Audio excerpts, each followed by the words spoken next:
La dernière version de MediCS permet de générer des feuilles de soins PDF pour pouvoir être envoyées par SCORE de façon plus ou moins automatique. Alors, la première chose qu'il faut faire, c'est commencer par se créer une signature, un fichier signature. Alors pour ça, on peut le faire de différentes façons, hein, mais celle qui va être accessible à tout le monde, c'est avec le logiciel Paint, disponible donc avec Windows. Il faut commencer par ici utiliser l'outil sélection et sélectionner un rectangle de 200 de largeur sur 40 de hauteur. Alors c'est pas au pixel près, la largeur de votre sélection va apparaître ici en bas.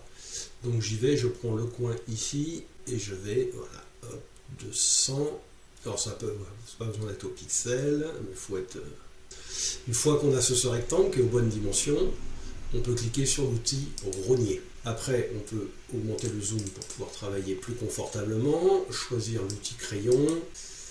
Hop, on va prendre ça, on va voir. On peut, voilà, prendre une taille qui a un peu de sens quand même. Voilà, et je fais ma signature.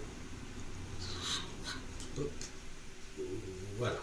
Et puis, je la sauvegarde. Alors, peu importe où, il faut juste que je m'en souvienne. De toute façon, elle sera stockée de façon cryptée sur le serveur de MediCS. Donc, voilà. Signature. Enregistrer. Maintenant, je peux rentrer dans MediCS, dans un dossier. Je peux aller dans le point d'interrogation, éditer ma fiche utilisateur. Et si vous avez un champ signature, vous ouvrez le sélecteur de fichiers. J'ai posé le fichier sur le bureau. Voilà, je le sélectionne et j'ai la signature qui apparaît ici. Et je peux enregistrer. Maintenant, si je vais dans Recettes, Score, vous avez ici un nouveau bouton, Générer SERFA. Alors, si ce bouton n'apparaît pas, c'est que votre base n'a pas été patchée avec Medipatch à sa toute dernière version.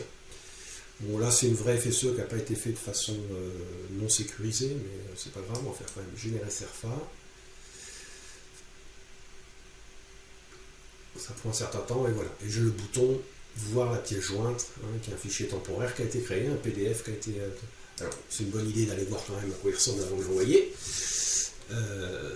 Donc vous avez voilà, le nom du patient avec ses données, les données du médecin, les cases à cocher, la facture et votre signature qui apparaît. Voilà. Et donc à partir de ce moment-là, il n'y a plus qu'à sélectionner le type de pièce et faire envoyer en pièce jointe. En complément de ce que vous a expliqué Gabriel Bouzy, préparer une signature, voire l'intégrer aux signatures qui seront transmises par SCORE. Il faut ouvrir la signature sur une feuille de papier qui a été scannée et on l'ouvre avec Paint. On va d'abord la sauvegarder sous un format PNG. On enregistre. Sélectionner avec ce cadre et il faut éliminer tout le reste avec ce bouton. Et là, il faut regarder la dimension. Il faut avoir 200 dans la plus grande dimension. Donc, c'est ceci qui permet de changer les proportions. Il faut que ce soit un pourcentage. Pour arriver à 200, il faut prendre 25% à peu près. 25%, on l'a du deux côtés. OK, et vous voyez, on a la bonne dimension. Donc, on sauvegarde et ensuite, on supprime le fond. C'est ceci. Voilà. Et une fois que ceci est fait, on sauvegarde. Voilà. Et là, on a une signature qui est prête. On peut la voir mieux en augmentant un peu. Voilà.